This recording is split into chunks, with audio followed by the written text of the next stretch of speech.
జగమే మరపింపజేయునది కన్న తల్లి ప్రేమ. శిశువైనా పశువైనా తన తల్లి ఒడికై పరుగులు తీయునులే. జననీ అను మాటలోని తరియుచు మనిషి జన్మ. ఇలనైనా గలనైనా ఆ అమ్మ రుణమే ఎన్నడు తీరదులే.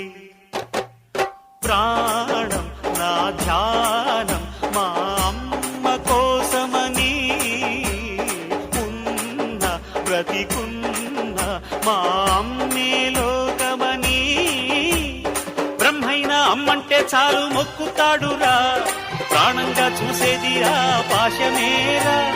దేవుణ్ణైనా ఎదిరిస్తాను, కాలాన్నైనా శాసిస్తాను, అమ్ముంటే చాలంట అండగా. అమ్మ అమ్మ మాయమ్మ, అమ్మంటే నేను అమ్మ, చల్లంగా చూడవమ్మ.